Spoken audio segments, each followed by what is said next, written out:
Hello and welcome everyone to a new episode of Beyond the Credits and Chords. I am one of your hosts, Practical.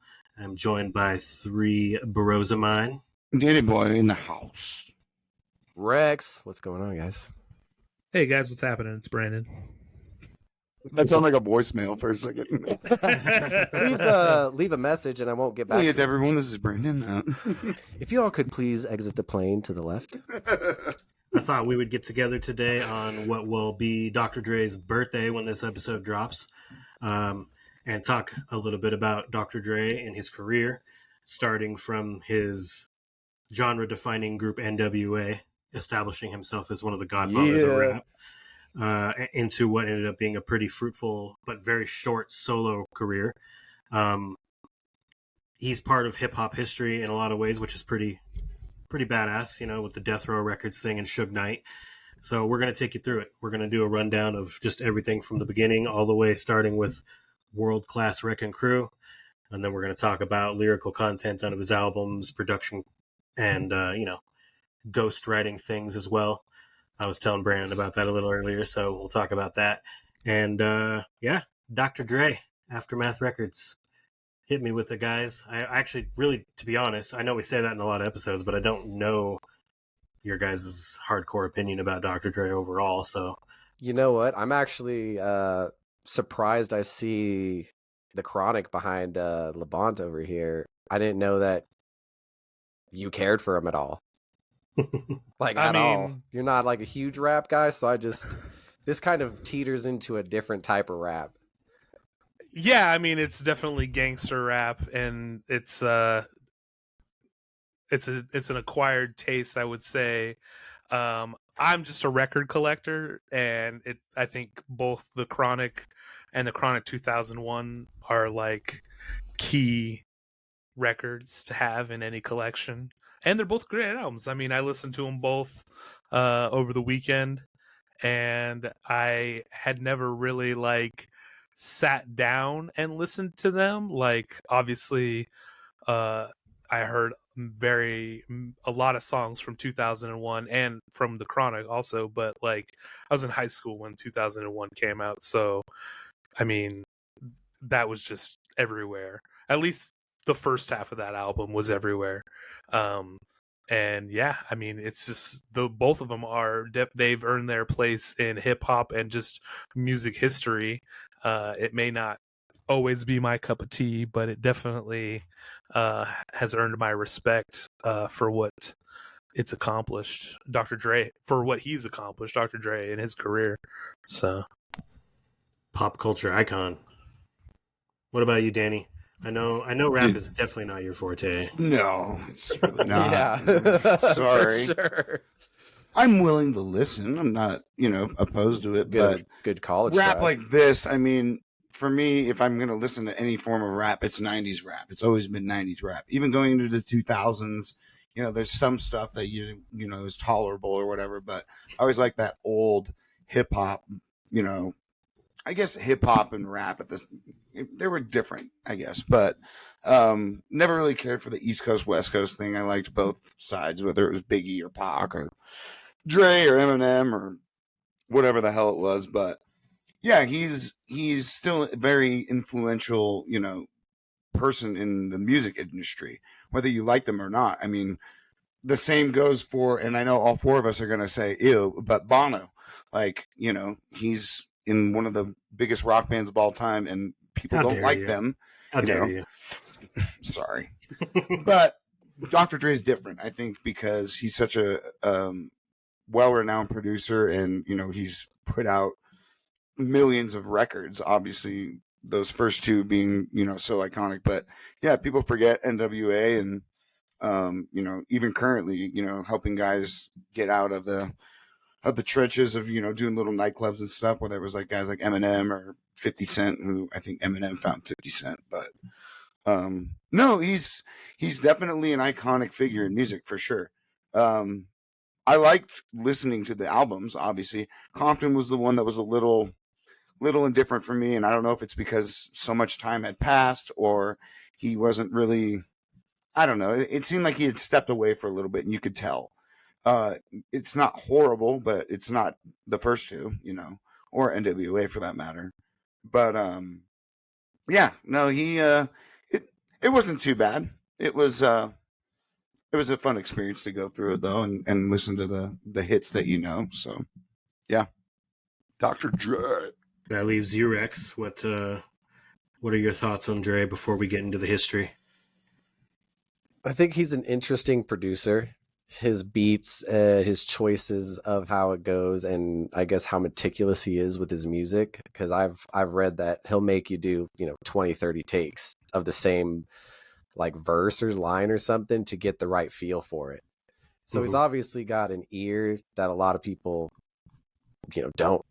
I mean, obviously just by his plethora of records that Plethora. yeah, I use a great that word, man. Thank you, I appreciate that. But Plethora? Plethora. Yeah, that's what he Whatever. wanted to say. Yes. Look, I'm elongating it. I'm like Eminem. I Hell learned yeah. Plethora. a plethora God damn it, dude. of records.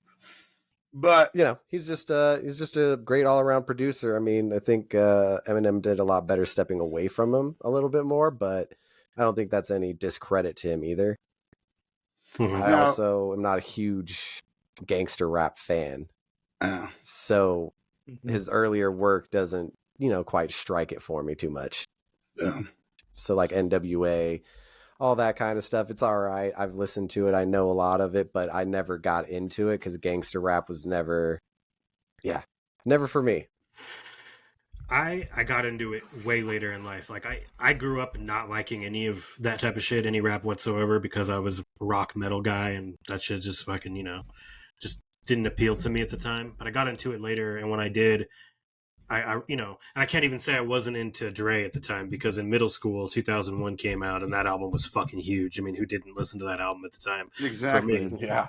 So that, I mean, that's what I mean by he's kind of an icon, and NWA wasn't just him either. It was Eazy-E, Ice Cube, Dr. Dre. That group jump started a lot of other gangster rap careers, and gangster rap was huge for a span of like a decade and a half. So for these guys to be right on the forefront of that, and Dr. Dre spawning countless proteges and minions, you could call them, within Snoop Dogg, fucking Eminem, 50 Cent through Eminem, as you had mentioned, and then Kendrick Lamar, briefly The Game.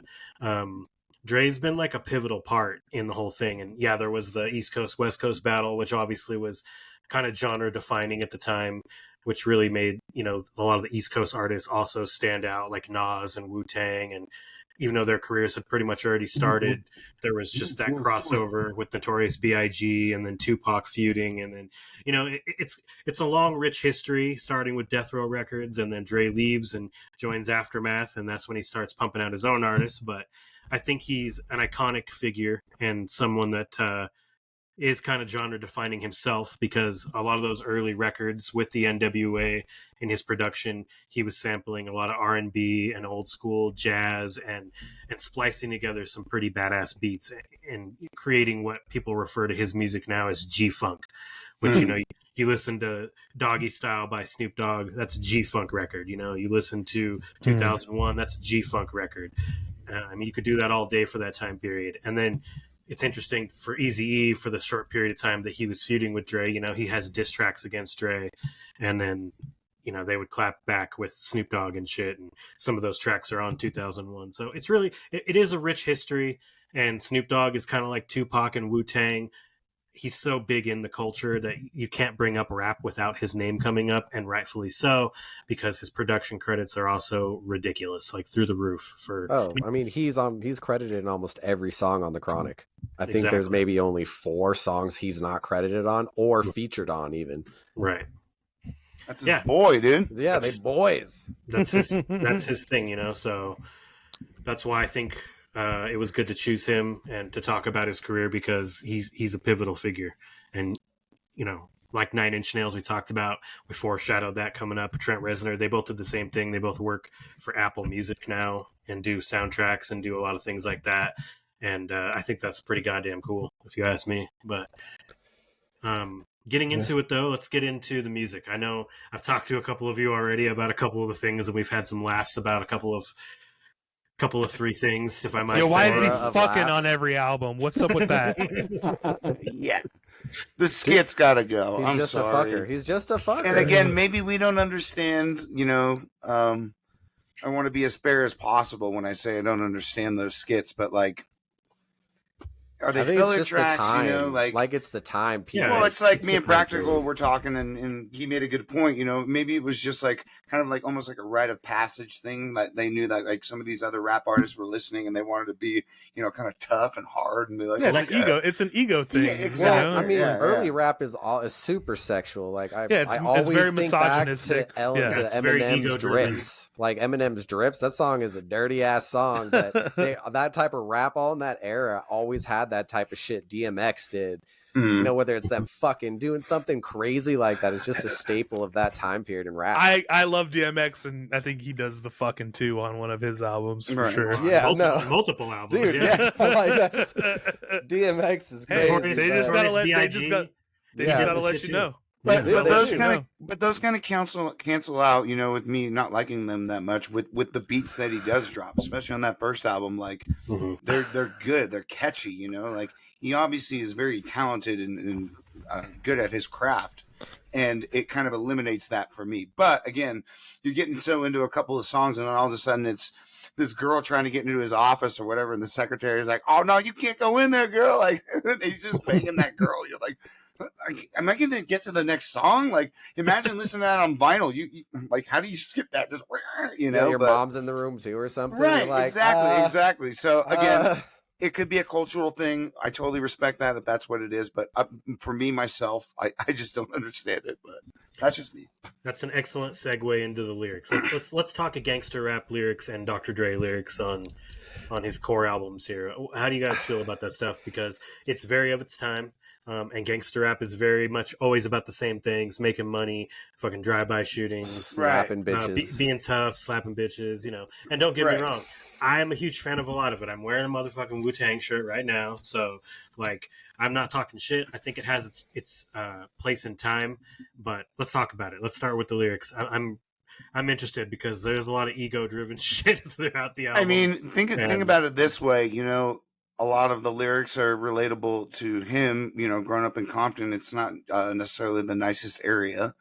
And having those hardships and stuff like that. And I feel like a lot of rappers use music to, portray, the trials and tribulations that they've been through. Because, nobody knows what you've been through, but the best way to get it out is in song. And so a lot of these lyrics, it sounds like a lot of him growing up and, trying to get ahead in the hood and stuff like that. And so, yeah, it definitely has a lot to do with where, some of these guys are coming from, because they're coming from hard neighborhoods. Kendrick Lamar, same thing, I mean, I think they said it better themselves. I mean, Right. they literally said we write about what we see. Mhm. Like this is the lives we lived, and Right. it's art.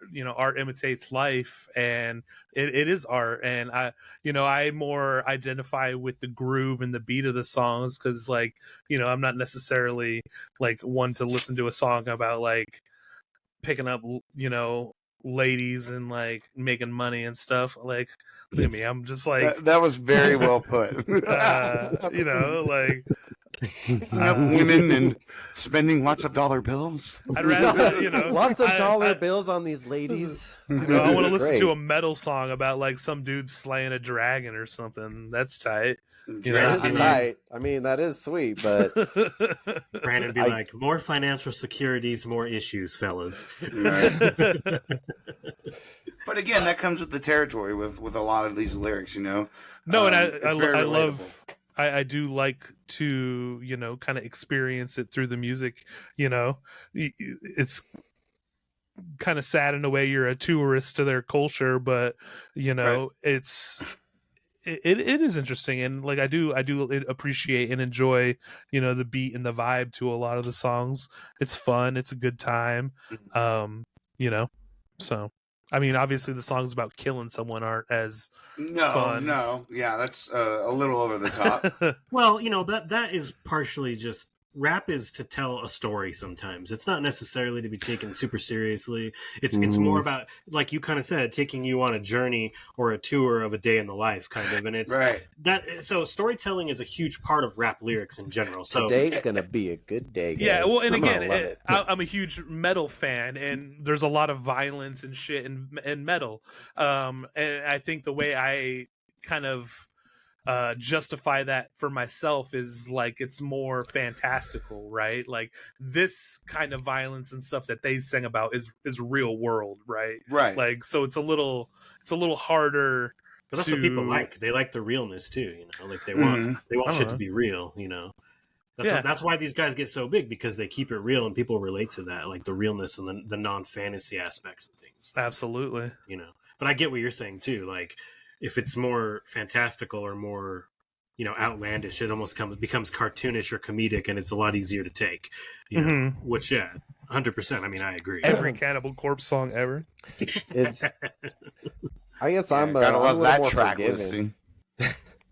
I'm more forgiving for rap lyrics, like like Brandon kind of said pretty accurately, is we're kind of tourists to their culture and to the culture of what they talk about, and a lot of us don't see that kind of stuff. So I'm not generally a fan of lyrics like that, but it's a different take on life. Like I'm pretty big about lyrics in like rock and all that kind of stuff, but with rap I give it a little more leeway, because especially this older stuff, because I am not huge on the whole, making money, slapping bitches. It's kind of killing vulgar people. too. There's some it's vulgarness like behind I'm not it. a clean cut person. I say a lot of fucked up shit, but Right. like listen to what they say, I'm like, damn. Exactly. But yeah. like Well, it's Immortal that shock Tech, factor, you yeah, know? that like I Yeah. mean, and it hasn't changed at all. Like Immortal Technique, that dude, he says I'll erect 1 million aborted babies and start an army. Shit, like they say, rap says some crazy stuff all the Yeah. time. But so for the lyrics of their time, they're perfect, and obviously everybody loves those 2 albums by Dre. Lyrically, they're okay, but I do It's enjoy more the the hell beats out of for them. me, like nothing but a G thing, dude. That dude,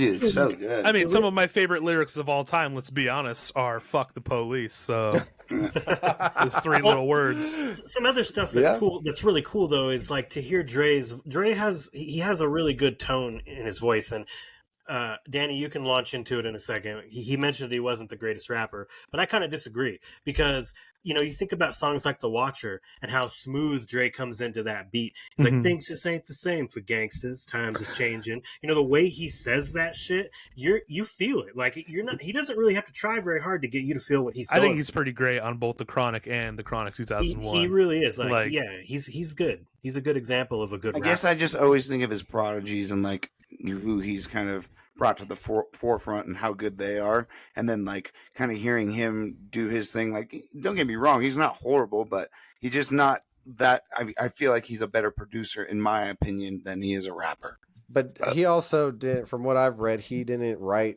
quite a few of his songs, at least on the 2001 album. I think So Eminem lyrically, wrote some. yeah. Anytime I talked to Brandon about this before the episode, like lyrically, and it was something I was going to launch into, so I didn't want to cut you off, but I wanted to launch into it real quick since you brought it up. But forgot about Dre. Both the Dre's verses are written by Eminem, and you can tell when you listen to it, because he does the syllable changing thing that Eminem does. And that's one thing that I was going to counterpoint to Danny, is like, you can't compare Dre rapping to Eminem rapping, because whether you love him or hate him, Eminem is on a whole nother level lyrically, and that's an unfair comparison. See, but can I come in on that Yeah. song? The beat on that song, which is a Dr. Dre beat, the beat on that song is so Holy sweet. moly, dude! Oh, That absolutely. beginning, dude. The It's part, like, dude, no, my favorite part is when Eminem says, "And when the cops came in, they saw a burnt down house," and then it kind of has that like violin in the background. That is so sweet, dude. Absolutely. it's Like, that attention to detail I was God talking damn it, about. dude. Like even how his affectations. I like that and music raps. video too. That music video is That awesome. movie's Oh, hell yeah. sweet, dude. I was just upstairs listening to my Will Smith CD. That's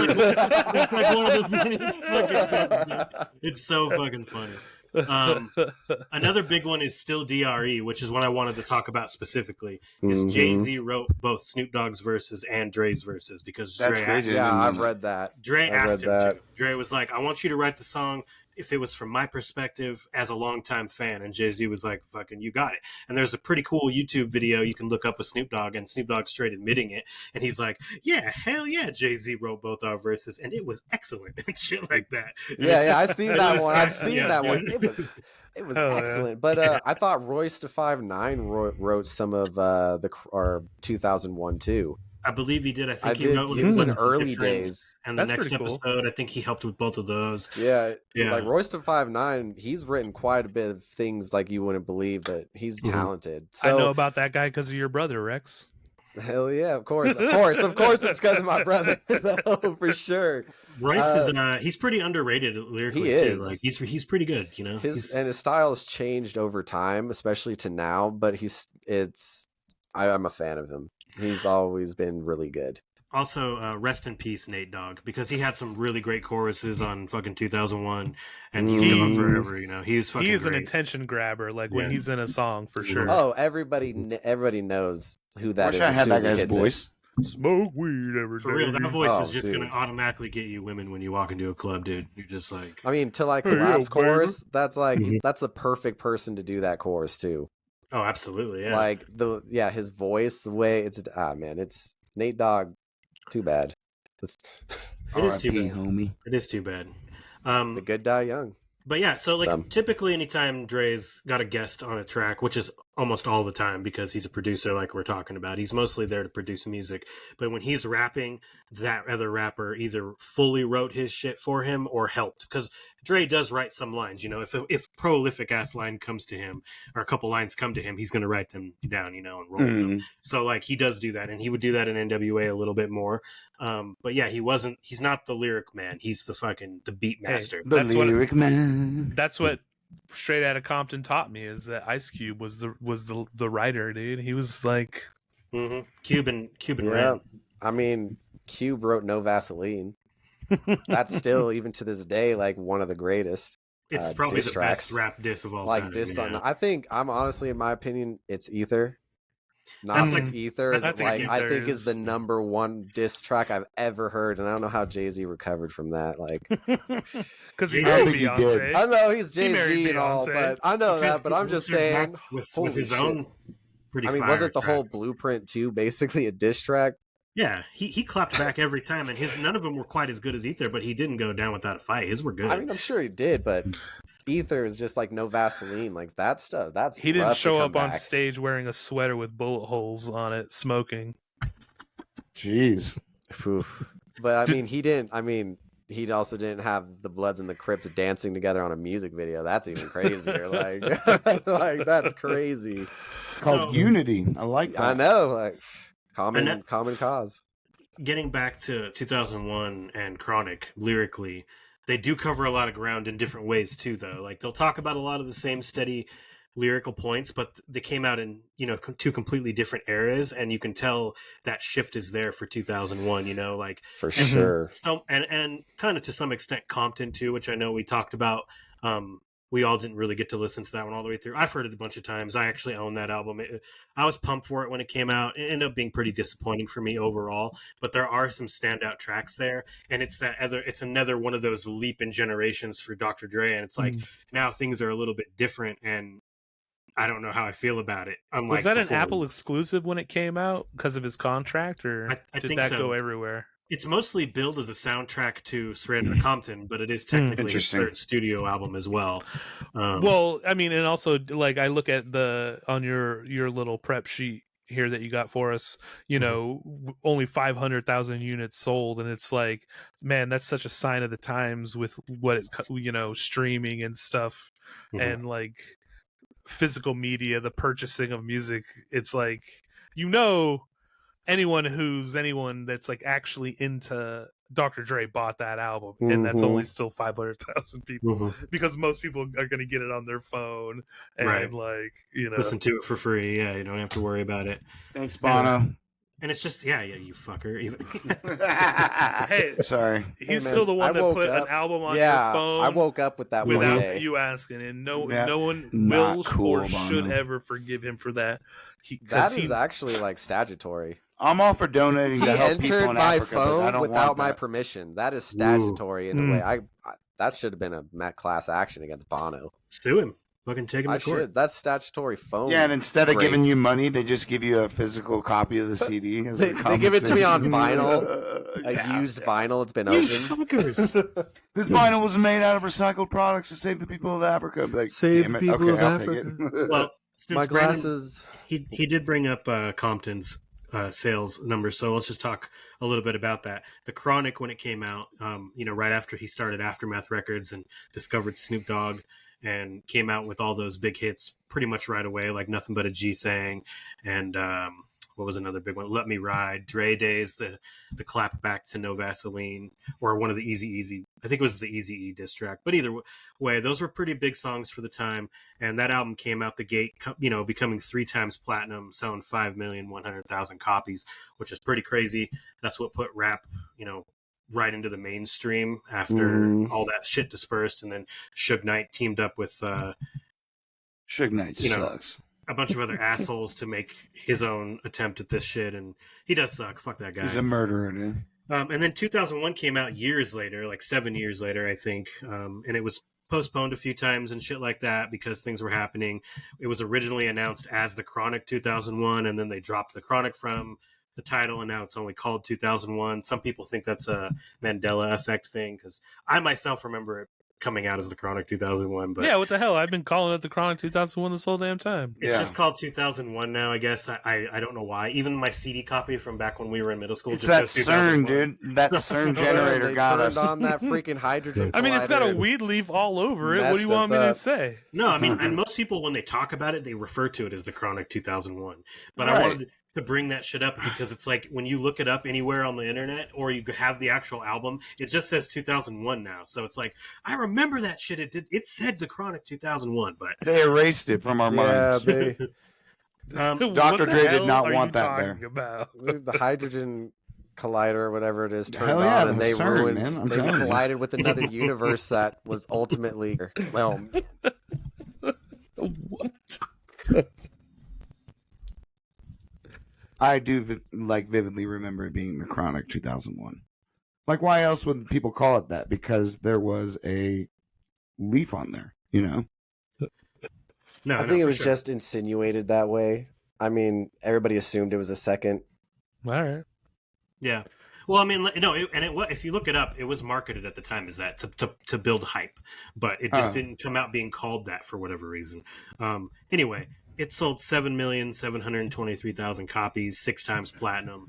That was like the big one right there. That coming out in 1999 and doing those numbers was what started to put rock into its decline that it's continued kind of since, really, with just how mainstream rap became.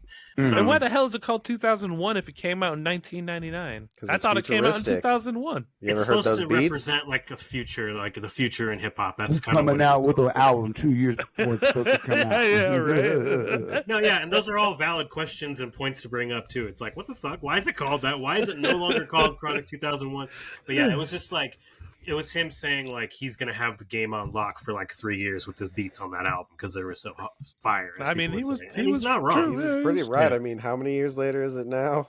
Yeah, and And it's it's still still- relevant, still It's- classic. yeah, 26. we're talking about it right That- now. That's Yep. why earlier I said it came out in high school because canonically I was in high school in 2001. Yeah, exactly. Yeah, and it was fucking, and it was huge when it came out. Like, But getting back to it lyrically, though, before we close down that section of this, I think it even hit the mainstream in ways we couldn't have predicted because those songs, just like everything else, were on TRL.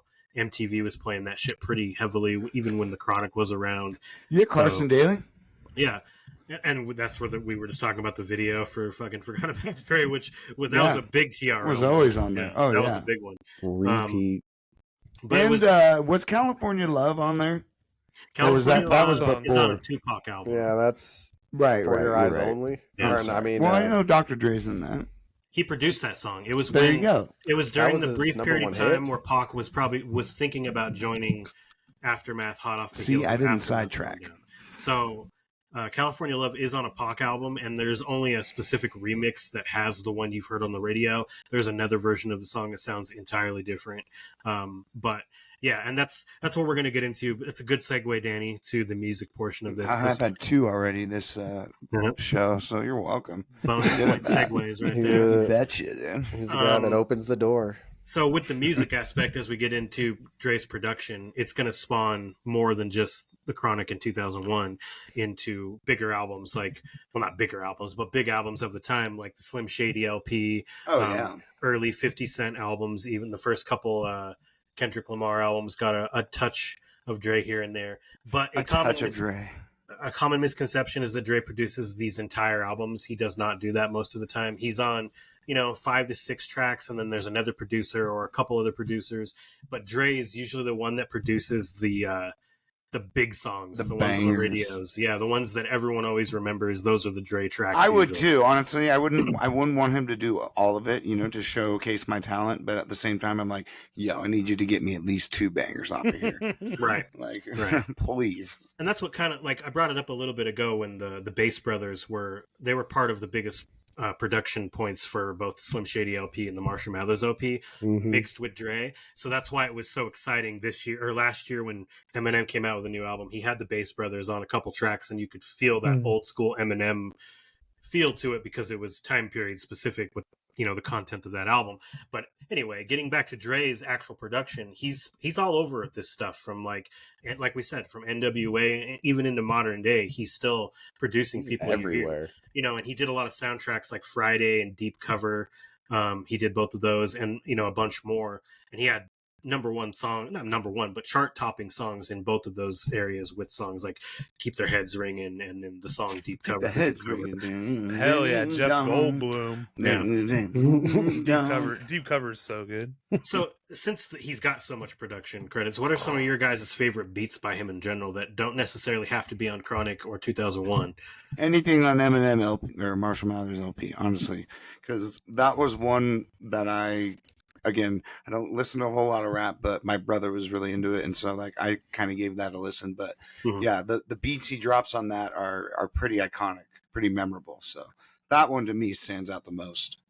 You guys remember No Diggity? That's Dr. Dre too. Right? Yeah. Oh hell yeah. No doubt. That wasn't Babyface. Who was that? They were called Blackstreet. Blackstreet. Yeah. Yeah. I like the way you're working. Yeah, I mean, Guilty Conscience is great. I think that's a great song. California Love is a great song. Yeah, it's good stuff.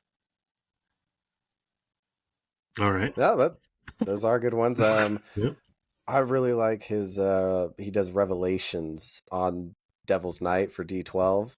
Yeah, I like that song a lot. He does fight music as well, which I also love the beat on that song. It's so sick.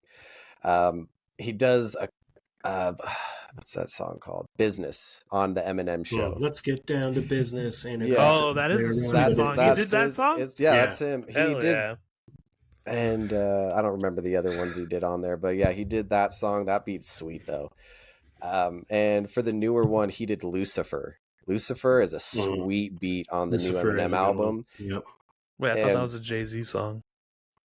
There's probably a Jay-Z song there's that. for Jay-Z Don't too. get me started. It probably is, dude. But No, there is. all right, Danny, we're already diving into conspiracies. But I'm sorry. But yeah, no, he does Lucifer on that one, and he does one other that I don't like. It's that Road Rage song. I don't like that song.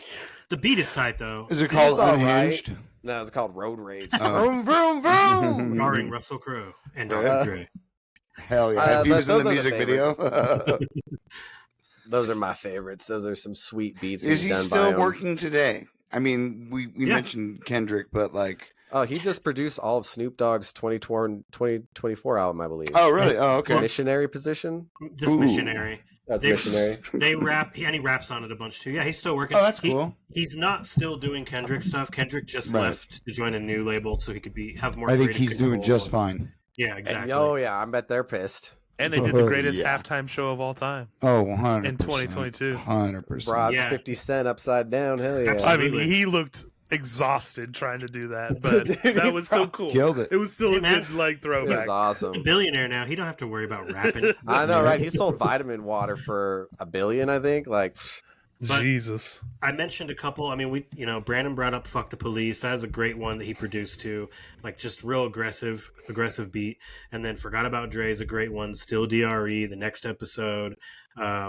The Watcher. I brought that one up. That song's great. "Bitch Please" on the Marshall Mathers LP too. Whoa. Hell yeah. That song, "Bitch Please" too. That song is super good. "The Recipe" on "Good Kid, Mad City" for Kendrick is a standout song.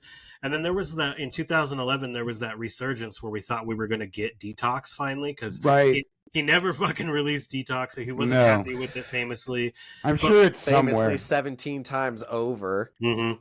He's gonna release it when he dies. But they did come out with that song with Eminem called "I Need a Doctor," which I don't That actually. song is cool. I don't care for the song that much, but I do like the beat. I think the But beat you is don't like tight. Skylar Grey. You think her Eminem is overused her. And I think Overused. she's the worst one who TV sings the chorus. character of all time. Huh? Oh, What? you're talking about Breaking Bad? Yeah, sorry, you Oh. said Skylar White. Skylar White, not Skylar White. Yeah, this is Grey. her Oh. cousin. This is her cousin, Skylar My Grey. apologies. I was like, wait, he named a song after her? Throwing us for a loop. Yeah, Yeah, she's sorry. tripping too. Yeah. "Let Me Ride," that song on the Chronic is really good. The song "Compton" Dude, itself nothing but a is G good. thing, man. I'm telling you that. Whatever that Ain't nothing instrument but a is, G thing. that squeenie, I want to know what that is. I want one of those. And then Snoop Dogg's "Doggy Style" has got a lot of great beats. Oh, on it. yeah. That's another that whole like Gin and Juice. Mm-hmm. Just yeah, so it's safe to say that musically, and Dre, he plays a lot of instruments, albeit most of them are digital, but like he's a master at that shit. He's good at mixing, he's good at mastering. I mean, the dude He's he good at also hitting the uses some buttons. unconventional sounds in his beats. Mhm. Like they've always got just I don't know. When I was listening to the Chronic, I noticed it. Like it just sounds like he uses some really weird stuff that he finds, and he also obviously tweaks the tune of them and stuff like that to sound better. But I wonder what some of that stuff originally was, because I'm like, Oh, dude, how do you even come up with this crowd? Like, how do you hear that and you're like, I got it? go on your phone and go like to Spotify and just play a funk playlist, and you will hear so many of those sounds come back at you. Really? 100%, yeah. 'Cause Okay. he was really into funk, and it shows it a little bit in Straight Outta Compton, but he's laying on the floor in that scene, and he's got all the records laying around him. Hell and shit. yeah. It's a really good shot, but all of those records it shows are things he was really into, and most of it was funk and R&B. So if you listen to those, you'll hear. It happens at work all the time because my boss, she's super into playing like that stuff. So whenever she's there, she'll play funk on the overhead speakers when it's supposed to be corporate radio, but we'll get the funk break for a while. And I'm telling you, man, not even just Dre, The but you'll funk hear break? you'll hear so many fucking gangster rap beats samples from their original intentions like back then. And it's That's tight. wild, dude. You're like, oh, I know that one. Ice Cube fucking told those guys they were a bunch of pussies on that with that song. But yeah. So I mean, to wrap it up musically, I think Dr. Dre's iconic. I think he stands out, and He's all right. he's Yeah. he's big for hip hop. Like he's just like I said, you can't talk about the genre without him coming up. So 100%. That- And, he's obviously made a name for himself, and he's definitely made a profit off of his name. Outside of music, he had obviously Beat headphones, and those were huge. And I believe he sold that as well. we're all wearing them, Yeah, baby, sold except for that, Brandon, I think. Yeah. I'm not wearing mine right now. I can't get him to work, but no, Traitor. That's not a good endorsement. I got you. I got it's you, Dre, not- right here. Dude. it's not friggin' the beats. It's my computer. I got to figure out what's up. But yeah, I think he sold that for $4 billion to Apple. That's insane. Yep. But he still. What the cool thing about that is he still works for them as like an engineer, and he helps them develop the new versions of the headphones. So like he'll go in there and help tweak. Dude, them. maybe he can work on the new iPods, dude. Those things suck. I was gonna ask, does he help make the iPods now, or AirPods, or whatever they're called? Yeah. Oh, the They AirPods. suck, dude. Those things don't stay in your ear. I prefer dude, the wired ones. The pros I had, they're so sweet. Like that noise cancellation stuff is insane. Yeah, See, they're I getting like- better. They're I getting Put them hate- on. Any sort of like inner ear headphone that has like the rubber ducky thing on it. Mhm. Okay, yeah, I can understand. It took me a while to get used to that after a while, but especially with these Pros, 2s or Pros, whatever they are, this is the craziest shit I ever heard when I first put that in. Dude got paid from Apple. That's awesome. Love it. Yeah. I love to I got hear them it. for free from Practical. Hell yeah, I didn't even pay for them. I saw sponsored from Practical. that's Thank you. right. Beats by Dre. courtesy of Practical. But let's talk about his impact and his legacy, though. We brought it up a couple times, but I mean, let's talk about it. The Super Bowl in 2022 is actually a really good way to bring that up because that was probably one of the best. I don't know if it was the best, but it's definitely in the top 5. It was okay. I It was mean, sweet. top 5 is pushing it. People only always because, talk about Prince. Well, yeah, Prince was good. Michael Jackson's was fantastic. Michael Jackson's was great. I mean, there's been a lot of good ones, but recently I think they've been fairly lackluster. So that Dre one was really good. Yeah. Well, it was cool that he Indeed. brought all those people out, you know. It was like everybody. It was Yeah. awesome. Yeah, it was Yeah, we got to see like a 50 reunion. Cent, fucking Mary J. Blige, Eminem. Kendrick, Eminem, Snoop Dogg. They were basically, everybody but Nate Dogg, sadly. Even was Exhibit there? I can't remember if he was there. Yes, he was. Yes, I remember. So yeah, because Exhibit, Dre produced some of his shit too, which is we didn't even bring that up, but his like first album, Restless, and maybe the one after it, and some sporadic tracks, he was on those too. So Pimp My Ride. that's just what makes him so iconic, and his impact and legacy. I think it'll be around for a pretty long time. I mean, Oh, no doubt. for Brandon to have the Chronic in 2001, like Rex pointed out, that speaks volumes about him as a pop culture icon in music. Oh yeah, no doubt. He's a record collector, and it's like, well, they're quintessential. I have to own the Chronic. I have to own 2001. Why wouldn't I? Like that's crazy. I mean, You're crazy. even today, it's still the same thing. Like, if you got a track produced by Dre, people want to hear it. It Yeah. becomes a hype thing on your album and stuff. Like Kendrick, I think that also that really helped him is, Dre was behind him just like with everybody else. 50 Cent had Eminem and Dre and stuff. So Dr. Dre's name carries a lot of weight still to this day, even with, current rappers sometimes calling everybody, old heads and stuff like that and kind of disrespecting who came before them. But even still, Dre's always been there and he's going to be there for a long time. And he kills it. And everybody still knows it. Everybody goes to Dre if they can. Like, you can get a Dre track on your album, it's guaranteed to sell something. Networking, man. It's all about who you know. And if you know a guy like him, you're in pretty good shape. And I feel like the artists that he's brought up that we've mentioned, obviously Kendrick, Eminem, all those guys, like they have to credit him immensely with the fact that they wouldn't be nearly what they are today without him and his For help. sure. I mean, The Game cried on a whole entire album about Dre not producing him called Doctor's Advocate. Mhm. He even has a song. I mean, I like the album, don't get me wrong, but the whole album, like, he sprinkles in there how butthurt he is that because of what's going on between him and 50, he can't have a Dre track. He's even like, it can't have a Dre track. Or, no, it's Aftermath. It ain't nothing after that. Like, it's, Hey, that's pretty Hell good, yeah. man. hey man, it just shows like, how important Drake is to the culture and like how coveted he is as somebody Drake? to work with. I'm The sorry, Game. Dre. No, he No, said Drake. Drake. I'm just making sure we're talking about the same guy, not a Yeah, creep. Drake. Oh, yeah, we're talking about the Dre. The Dre. Yeah, The there you Dre. go. Much I had better. something Thank else you. to say. Anyways, yeah, it just proves how big he is. Billionaire, man. That's even crazier. Yeah, I mean, he deserves it though. He's been doing this shit for a long time. I mean, being a billionaire producer, like from the rap genre, like being back from his days on the Chronic, I bet you couldn't even imagine having that much money. Right. Being able to buy You're that always many thinking cars. big picture, especially back then, like, oh man, if I could be a millionaire, it's like, no, man, if I were to tell you in, 25, 30 years, you're going to be a billionaire, you wouldn't believe me, but You're gonna create keep doing what you're headphones- doing, man. You're gonna create headphones that are worth $4 billion. Right.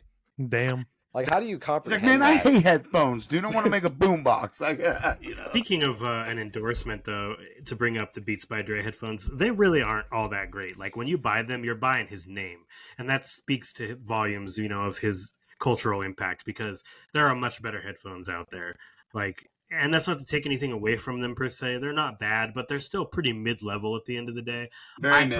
I use very them. stock. They're comfortable for me. That's really the only reason I like them. A lot of headphones will These hug my ones neck are too not tight. that comfortable. Yeah, well, those are the very, very basic ones. Oh, thank you so much. Appreciate the gift. Of Basic headphones for a You're basic welcome, man. bitch. They're, even the basic pair is like $60, so fuck you. Hey, I said thank you. All right. Audio quality is cool. They have some cool things about them, but from what I've read, those Raycons from Ray J Hell are just yeah, as good dude. as Brandy's as the Beats. brother. The one who launched the Kardashians. Oh man, That guy hilarious. needs more credit, man. He put those ladies on the map. Dude, he made billionaires. All from some pumps. I mean, they were always on the map for a multitude of reasons. I mean, yeah, but they weren't like that. That tape gave them, sent them to the stratosphere. Ray J. But how did he become from that to making headphones and competing with a guy like Dre with, you know, his iconic beats? It's crazy. I've heard people say good things about those Raycons. Guy's got a good pump, dude. Dude, people are like, you can hit Kim, you can make headphones. That's got a 1-to-1 there. Raycons are not bad, but I'd say they're about the same. They're about the same quality, honestly. I've had them before. They're not bad. They're just mid-level. Like I said, your top brands are like Sony. I was going to say, do you work for Sony or? No, but I used to run an electronics store at the airport, and we got to sample hundreds of pairs of headphones. So that's how I got those free pros from you. Yeah, that's practical electronics or what? Yeah, I wish. Practically the shit that they gave him, I got hooked up out of it. He's like, you don't need Dr. Dre Beats by headphones. I've got my own. We would get like store bonuses for hitting our numbers, and they would just send us a free box of the latest models of everything. And you So is that how you got your first pair of Beats? No, I bought my first pair of Beats.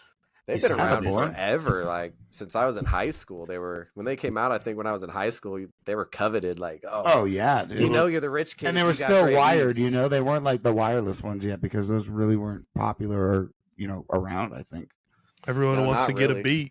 Not really, because they were still iPod touches were like the most advanced thing. That's what the slogan should have been. Hey now, let's all get a beat.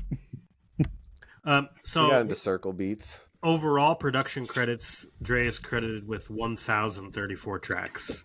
Jesus. Just a couple. So it's pretty extreme, pretty wild, and that's pretty cool.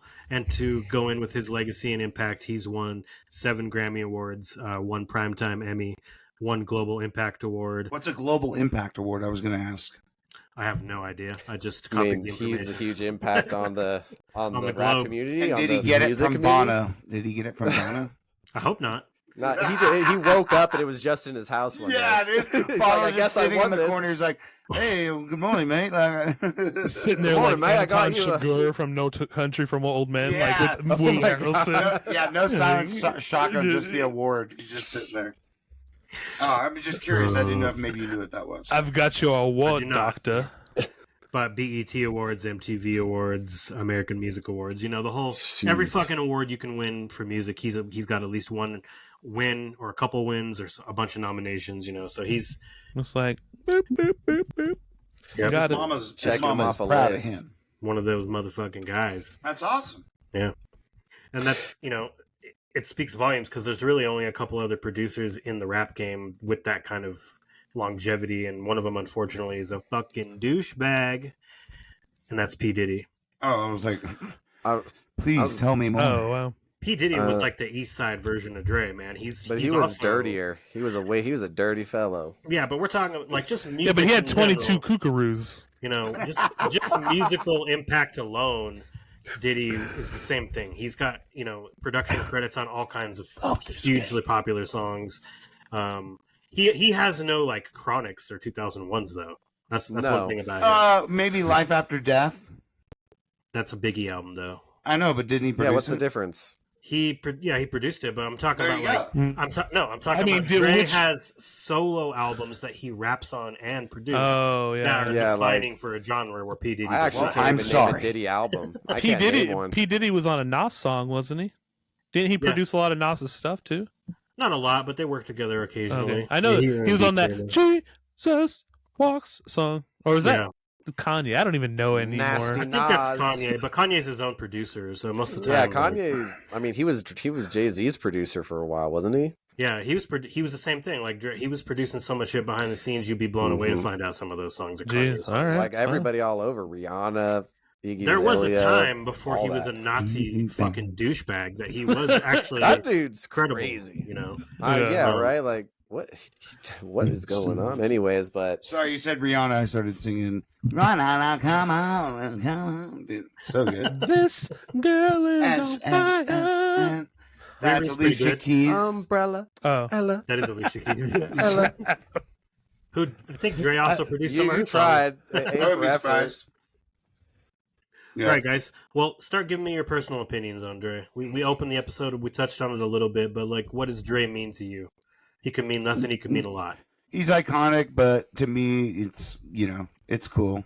Like, but I appreciate who he is. I think he's iconic for the rap game, and you can't really talk about rap without at least dropping his name and some of these other guys that were pretty much the pioneers of the genre. Mhm. But for me personally, like, yeah, I'll listen to a few of them every now and again, or if they come on the radio. Like, I'm never one to change it.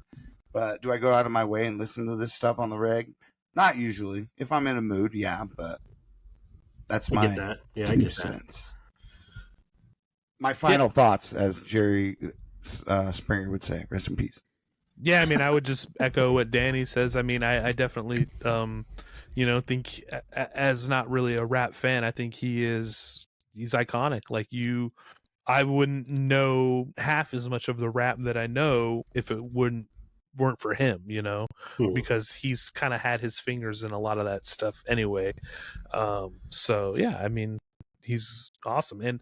And going through and listening to the Chronic and apparently just 2001 was fun. I liked except for the sex breaks. Sex like- Making an break. album's tiring. You gotta, get a release somehow. Stressful.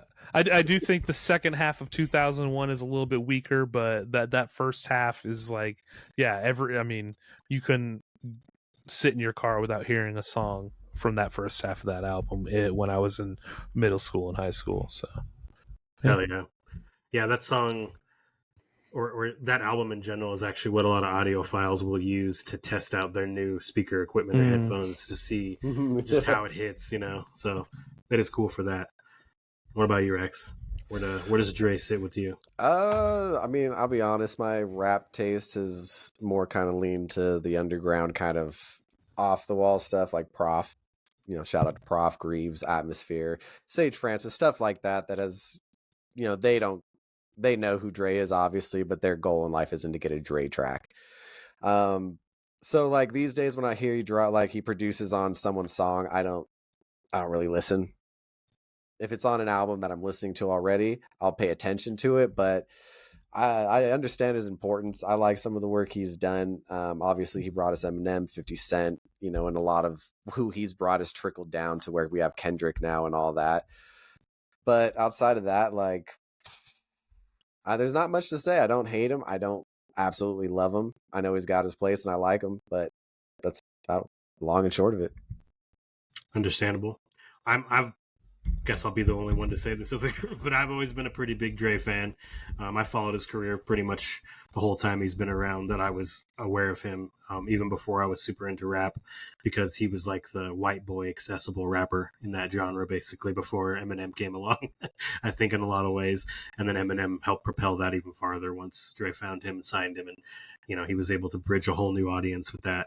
So I am a big Dre fan, though, overall. I love The Chronic and I love 2001. To me, they're go-to rap albums. And I think I usually recommend them to people when they say, like, hey, if I'm trying to get into hip-hop or rap, what do you recommend? Chronic 2001, 36 Chambers, Illmatic. Those are usually the albums I bring up. So what are we giggling about here, boys? I think Danny farted. Sorry, I did. I'm glad I had my looks like microphone on mute. I'm so can't sorry. breathe in there. He's Smoke looking yourself out. he's I didn't want to interrupt you, and I'm glad I muted it, like I said. Thought it was something I said. I was like, what did I do? I'm just talking. No. You were very eloquent with your words, and it is unfortunate that like you're the one of the three of us that's like pretty adamant about how you like it, but at the same time, you appreciate rap a little bit more than the three of us do, I think. And Hey, thanks for getting me to listen to it. Yeah, there you go. Exactly. Yeah. No, yeah, that's cool. I'm always happy to hear that because I mean, like, it's worth exploring. You don't always have to love it or come away like, I'm a changed man. I love this now. All about exploring. Hell yeah. I want to see the video of him fucking from those tracks now. That's how big of a fan I am. You got deep in Reddit there somewhere. Yeah, somebody's got it. Dr. Dre's deep penetration videos. Good Oh God. man, you got to go to like Scandal Planet or something like that. I don't know. Scandal Planet? Is that real? I've made it now. Okay. Ooh. Oh, shoot. You better throw a patent Better on that get- bitch. yeah, and you get better it. get I that might website, have yeah. to. I mean, we did bring up the Ray J video. You could get your hands on that. And that could Everybody's got their jumping up hands for it. on that.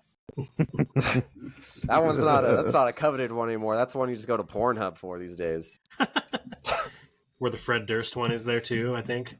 I don't ever want to see that. I want to see his Limp Biscuit. That's crazy. Practical might feel otherwise about that. So He's like, it's not No, that. I've only read about it. I heard it's on there though. What the? It's not for me. I think it was like him and Christina Aguilera though. Don't tell me you're. Oh, Fucking, okay. You know, now I'm a about little Yeah. curious now. I thought it was something like that, or it's like him and Britney. It's one of those two. Definitely one of those two. If it's Britney, I'm not as curious. Oh, whatever. Look, she was great back in the day, but her dancing now with the knives kind of gives me this weird, freaky. She'll put a curse that on MK you. Ultra, dude. Leave her It's alone. wearing off. Dude, she'll have a tapestry behind you, and she'll be doing some weird dances on you and saying, "It's okay, baby." She I can- don't. That freaks me What? out. She can freaks cut me me out. with those knives any day. She Yeah, can cut you with all you want. Sounds like she's Freddy Krueger. All right. Well, closing thoughts on Dr. Dre is either you love him or you hate him, but he's an iconic man. Practical loves him. I do. I think he's a great artist. I think he deserves his flowers, as the kids say. Hell yeah. You're Mhm. a kid. Sometimes. Danny, all that comes out of your mouth is gibberish. No, it's nowadays everybody want to talk like they got something to say, but nothing comes out when they move their lips. Just a bunch of gibberish, and mofos act like they forgot about Dre. It wasn't too bad. It's pretty good, Danny. You should look Yeah. into Oh, we're that. trying to keep it PG, you know, not say things that we shouldn't be saying on here. I don't know what you're talking about. Oh, I do. All right, folks. Well, I'm an that brings angel. us to the end of our episode. This is your boy Practical. Danny boy. Rex, I've been Brandon. You've been him? He's been Yeah. Brandon. who were you before? You're not going to be him anymore? Or? I mean, I've always been Brandon, Are you but shedding a skin? Are you like a butterfly now? I'm just giving the people my adieu. The idea. All right, you and All your right, French Laurent. vocab. La bon? Well, I guess we will end it with a French bidding adieu. Adieu. Adieu. Who came up with that?